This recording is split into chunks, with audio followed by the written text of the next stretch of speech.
안녕하세요. 헬스장 린생입니다.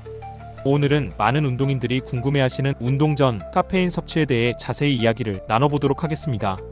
최근 SNS나 헬스장에서 보면 운동 전 에너지 드링크나 아이스 아메리카노를 드시는 분들이 매우 늘어났는데요. 알고 마시는 것과 모르고 마시는 것은 큰 차이가 있습니다. 지금부터 중요한 부분만 쉽게 말씀드리겠습니다. 카페인은 전 세계에서 가장 널리 사용되는 기호 물질입니다. 커피, 차, 에너지 드링크 등 다양한 형태로 섭취되고 있죠. 특히 운동선수들 사이에서는 경기력 향상을 위한 합법적인 보조제로 인정받고 있습니다. 먼저 카페인이 운동 수행 능력에 미치는 긍정적인 영향에 대해 자세히 살펴보겠습니다. 국제스포츠 영양학회지의 메타 분석 연구에 따르면 적절한 양의 카페인은 운동 수행 능력을 약 2에서 4% 향상시킨다고 합니다. 이는 마라톤 기록으로 환산하면 약 5분에서 10분이 단축될 수 있는 상당한 수치입니다. 카페인의 작용 메커니즘은 다음과 같습니다. 우선 카페인은 뇌의 아데노신 수용체를 차단합니다. 아데노신은 피로감을 유발하는 신경전달 물질인데 카페인이 이를 막아줌으로써 각성 효과를 나타내는 것이죠. 또한 카페인은 도파민과 노르아드레날린의 분비를 촉진하여 집중력과 운동 의욕을 높여줍니다.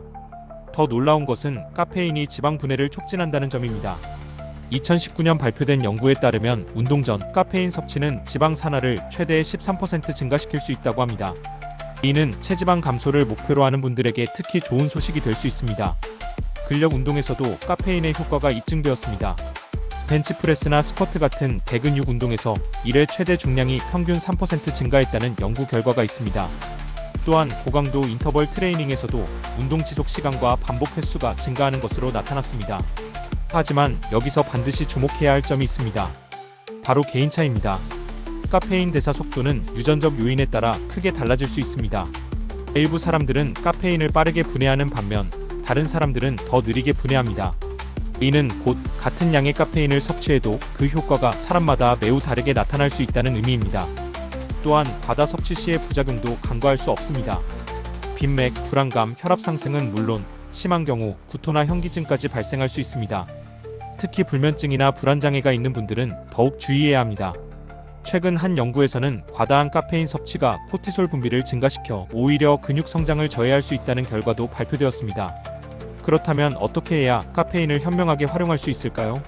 첫째, 자신의 카페인 민감도를 파악하는 것이 중요합니다. 처음에는 적은 양부터 시작하여 점진적으로 늘려보세요. 둘째, 섭취 시기를 고려해야 합니다. 미국 스포츠의학회의 권고사항에 따르면 운동 전 30에서 60분 사이가 가장 효과적입니다. 카페인 내성 관리도 중요한 포인트입니다. 지속적인 카페인 섭취는 내성을 유발할 수 있어 같은 효과를 보기 위해 점점 더 많은 양이 필요하게 됩니다.